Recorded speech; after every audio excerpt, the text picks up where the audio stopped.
बिस्मिल्लाहिर्रहमानिर्रहीम अस्सलामु अलैकुम। आज हम स्टार्ट कर रहे हैं थर्ड चैप्टर को, that is the chemical bonding. और ये इसका पहला लेक्चर है। इसमें हम जो कुछ बेसिक चीज़ें हैं उसको हम डिस्कस करेंगे, जैसे कि केमिकल बॉन्ड क्या होता है और केमिकल बॉन्डिंग या एक बॉन्ड है वो कब बनेगा, या जो दो एटम्स है जो बॉन्ड बनाते हैं उनके दरमियान कितने फोर्सेस होते हैं और कितने टाइप के होते हैं, बॉन्ड कब बनेगा और एटम जो है ना ये बॉन्ड को क्यों बनाना चाहता है। इस जो बेसिक चीज़ है इस लेक्चर में हम ये डिस्कस करेंगे। तो चलिए शुरू करते हैं। सबसे पहले केमिकल बॉन्ड से कि क्या होता है। तो it is the chemical force between the atoms of a molecule or a compound. Compound या मॉलिक्यूल के एटम्स के दरमियान जो केमिकल फोर्स होता है उसी को केमिकल बॉन्ड कहा जाता है। सपोज करें हमारे पास कंपाउंड है सोडियम क्लोराइड। सोडियम क्लोराइड है, तो ये सोडियम क्लोराइड है, ये कंपाउंड ये किससे बना है, ये सोडियम से एटम से बना है और इस तरह ये क्लोरीन एटम से बना हुआ है। अब ये इसमें किस तरह ये जो है ना मौजूद होते हैं, किस तरह ये कंबाइन होते हैं इसमें। तो इसमें असल में क्या होता है, ये सोडियम जो है इसके आउटर मोस्ट शेल में एक इलेक्ट्रॉन होता है, तो ये इसको लूज कर देता है और एक केटाइन में कन्वर्ट हो जाता है, सोडियम पॉजिटिव। इस तरह जो ये क्लोरीन है इसके आउटर मोस्ट शेल्स में 7 इलेक्ट्रॉन्स होते हैं, तो ये जो सोडियम ये जो इलेक्ट्रॉन लूज करता है तो ये क्लोरीन इसको गेन कर लेता है।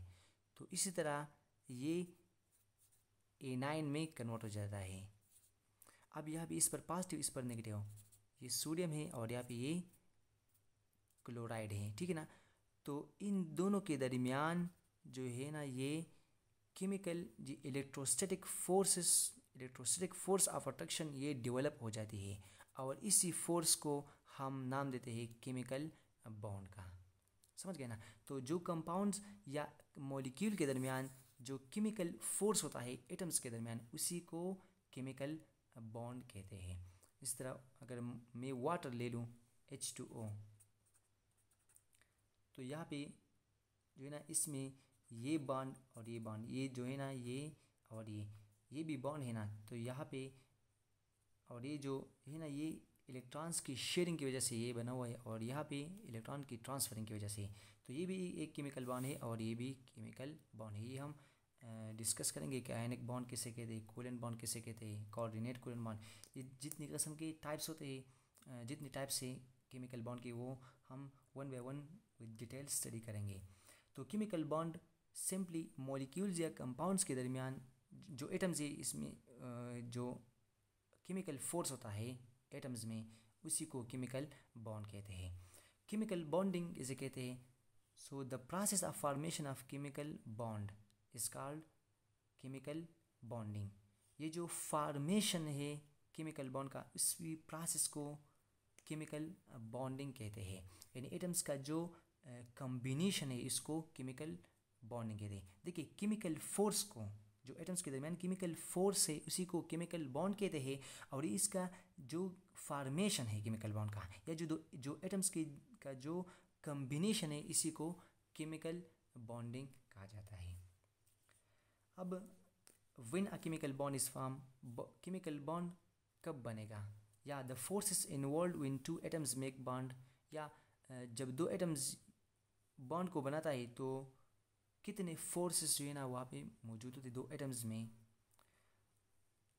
तो यहाँ पे असल में 6 फोर्सेस जो है ना ये प्रेजेंट होते हैं जब दो एटम्स जो है ना बॉन्ड बनाते हैं। सपोज करिए आपके पास क्या है, ये X है, ये एक एटम है X और इसके पास ये एक इलेक्ट्रॉन है, ठीक है। इस तरह यहाँ पे जो है ना ये दूसरा एटम है Y, इसके पास भी ये एक इलेक्ट्रॉन है, ठीक है ना। ये इसका न्यूक्लियस है और यहाँ पे इसका ये X को जो है ना ये मान लेते हैं कि ये न्यूक्लियस है और न्यूक्लियस पर पॉजिटिव चार्ज होता है, यहाँ पे ये न्यूक्लियस है और दोनों के साथ जो है ना एक एक इलेक्ट्रॉन ये मौजूद होता है। अब यहाँ पे देखिए यहाँ पे ये इलेक्ट्रॉन और इलेक्ट्रॉन पर नेगेटिव चार्ज होता है, यहाँ पे इस पर भी नेगेटिव, तो ये नेगेटिव एक दूसरे क्या करेगा, रिपेल करेगा। इस तरह ये न्यूक्लियस है इस पर पॉजिटिव, और ये जो वाई एटम है इसकी न्यूक्लियस जो है ना ये भी पास चार्ज होता है। तो ये दोनों क्या करता है, ये दोनों भी एक दूसरे को क्या करता है, रिपल जो है ना ये करता है। इस तरह ये जो एक्स एटम है ये क्या करता है, ये अपना इलेक्ट्रॉन को भी अट्रैक्ट करता है, और जो वाई का इलेक्ट्रॉन है इसको भी ये अट्रैक्ट करता है। इस तरह जो वाई एटम है ये जो है ना अपना इलेक्ट्रॉन को भी अट्रैक्ट करता है, और इस तरह ये जो एक्स का इलेक्ट्रॉन है इसको भी अट्रैक्ट करता है। तो अगर हम देखें तो यहाँ पे टोटल 6 फोर्सेस है, जिनमें अट्रैक्टिव फोर्सेस 4 है और जो रिपल्सिव फोर्सेस है वो 2 है। Repulsive forces electron electron repel और न्यूक्लियस न्यूक्लियस रिपल्शन, ये 2 रिपल्सिव फोर्सेस है। और जो अट्रैक्टिव फोर्स है ये एक्स अपने इलेक्ट्रॉन को भी जो है ना अट्रैक्ट करता है, और ये वाई का भी, तो 2 ये हो गए। और ये जो वाई है ये भी अपने इलेक्ट्रॉन को ये अट्रैक्ट करता है, और ये एक्स का इलेक्ट्रॉन भी ये अट्रैक्ट करता है। तो ये 4 फोर्सेस जो है ना ये अट्रैक्टिव फोर्सेस है। तो 2 एटम्स के दरमियान ये अट्रैक्टिव फोर्सेस 4 होते हैं और रिपल्सिव फोर्सेस ये 2 होते हैं। अब देखिए बॉन्ड अब कब बनेगा, तो देखिए व्हेन द अट्रैक्टिव फोर्सेस की बात है कि when they overcome the repulsive forces the atoms get minimum potential energy and the bond is formed। मतलब जब अट्रैक्टिव फोर्सेस ये ओवरकम करें रिपल्सिव फोर्सेस को, या ये डोमिनेंट हो जाए रिपल्सिव फोर्सेस पे, तो फिर उसी वक्त जो एटम्स में जो है ना बॉन्ड फिर बनेगा, क्योंकि फिर क्या होगा, एटम्स मिनिमम एनर्जी जो है ना ये गेन कर लेगा और बॉन्ड बन जाएगा। इस तरह रिपल्सिव फोर्स को देखिए। अब when they overcome, repulsive forces की बात है कि when they overcome the attractive forces then the atoms get maximum potential energy in no bond formation occur. मतलब बॉन्ड तब बनेगा जब अट्रैक्टिव फोर्सेस ये क्या करे, ये डोमिनेट हो जाए रिपल्सिव फोर्सेस पे, तब बॉन्ड बनेगा, फिर पोटेंशियल एनर्जी भी कम हो जाएगी। और अगर रिपल्सिव फोर्सेस ये डोमिनेंट हो तो फिर बॉन्ड नहीं बनेगा, ये बात ध्यान रखिए। तो ये था कि बॉन्ड कब बनेगा। अब हम ये देखते हैं कि एक एटम है वो क्यों बॉन्ड बनाता है, why an atom make a bond. तो देखिए ये इसलिए बॉन्ड बनाता है to achieve noble gas configuration, ताकि ये नोबल जो गैसेस होते हैं उनकी तरह ये क्या करे, इलेक्ट्रॉनिक कन्फिग्रेशन को हासिल करें। क्यों, बिकॉज वो स्टेबल होते हैं, एनर्ट होते हैं, इसलिए ताकि ये भी स्टेबल हो जाए, एनर्ट हो जाए, नॉन रिएक्टिव हो जाए, स्टेबल हो जाए, इसीलिए ये बॉन्ड को बनाता है। मतलब ये स्टेबिलिटी को, अब ये जो स्टेबिलिटी है 2 तरीक़ों से ये हासिल कर सकता है। नंबर 1 कि आउटर मोस्ट शेल एम्प्टी, दूसरा ऑक्टेट रूल। क्या मतलब है, देखिए ये जो नोबल गैस कन्फिगरेशन है ये एक एटम 2 तरीक़ों से हासिल कर सकता है। एक तो ये कि ये जो इसका जो आउटर मोस्ट शेल है ये इस क्या करे, इसको खाली कर लें। जब ये खाली करेगा तो इस जो इनर शेल्स होते हैं, जो सेकंड लास्ट जो इनर शेल्स होते हैं, इनर शेल होता है, तो फिर वो जो है ना ये कंप्लीट रह जाएगा। तो इस तरह ये ऑक्टेट इसका कंप्लीट हो जाएगा। जो लोअर शेल होता है वो कंप्लीट रह जाएगा ना, जो आउटर मोस्ट शेल था वो खाली हो गया, तो ऑटोमेटिकली जो इनर शेल है वो कंप्लीट रह गया। तो इस तरह ये स्टेबल हो जाएगा। एक तो ये है, फॉर एग्जांपल आप सोडियम को देखें, सोडियम के पास जो है ना 11 इलेक्ट्रॉन होते हैं, फर्स्ट शेल में 2 इलेक्ट्रॉन, फिर 8 इलेक्ट्रॉन्स नेक्स्ट शेल में, और लास्ट शेल में ये 1 इलेक्ट्रॉन होता है। तो अब देखिए ये क्या करेगा, इसके लिए 7 इलेक्ट्रॉन्स लेना मुश्किल है, तो ये क्या करता है, ये इस इलेक्ट्रॉन को ये लूज़ करता है। तो ये सोडियम ये केटायन में कन्वर्ट हो जाता है और ये इलेक्ट्रॉन को लूज़ करता है। तो यहाँ पे अगर हम देखें तो यहाँ पे इनका जो इनर शेल है ये देखें ना, ये कंप्लीट जो है ना ये रह गया। तो इस तरह इसने इलेक्ट्रॉन को लूज़ करके अपना आउटर मोस्ट शेल को जो है ना इसको एम्प्टी करके उसने जो है ना नोबल गैस की तरह कन्फिग्रेशन को हासिल कर लिया। एक तो ये है। दूसरा है कि ये ऑक्टेट को कंप्लीट कर ले किसी तरीके से, मतलब इसके पास सपोज़ 7 इलेक्ट्रॉन्स है। एग्जांपल लेते हैं कि सपोज़ हेलोजन है, हेलोजन के आउटर शेल में क्या है 7 इलेक्ट्रॉन होते हैं। सपोज़ क्लोरीन है तो इसके आउटर शेल में क्या होते हैं 7 इलेक्ट्रॉन्स होते हैं। इसको सिर्फ एक इलेक्ट्रॉन की ज़रूरत है, तो ये क्या करेगा, एक इलेक्ट्रॉन को गेन कर लेता है। तो इस तरह इसका जो ऑक्टेट होता है वो कंप्लीट हो जाता है। ऑक्टेट का मतलब है लास्ट शेल में 8 इलेक्ट्रॉन्स का होना, इसको ऑक्टेट। तो इसका इस तरीके से ये ऑक्टेट कंप्लीट है। तो ये स्टेबिलिटी को यानी नोबल गैस कन्फिग्रेशन को इन दो तरीक़ों से हासिल कर सकता है। अब ये कब होगा और ये कब होगा, तो देखिए एक एटम के पास अगर इसके आउटरमोस्ट शेल में 1 इलेक्ट्रॉन हो, 2 हो या 3 हो, तो फिर वो क्या करेगा, वो उसको लूज़ करेगा, उसको जो है ना किसी को वो लूज़ करेगा। सपोज सोडियम है ना, अब ये क्या करता है, ये लूज़ करता है क्योंकि देखें इसके लिए इसका ऑक्टेट कंप्लीट करने के लिए यहाँ पे आउटर मोस्ट शेल में इसको 7 इलेक्ट्रॉन्स की ज़रूरत है। तो 7 इलेक्ट्रॉन गेन करना इसके लिए मुश्किल है और ये एक इलेक्ट्रॉन को लूज़ करना इसके लिए आसान है। तो 7 इलेक्ट्रॉन को गेन करने की बजाय ये क्या करता है, ये इस इलेक्ट्रॉन को लूज़ करता है और ये जो है ना ऑक्टेट जो शेल है जो इनर वो कंप्लीट हो जाता है। ये सेकंड लास्ट शेल है जिसको पेनल्टीमेट शेल कहा जाता है, ये कंप्लीट रह जाता है।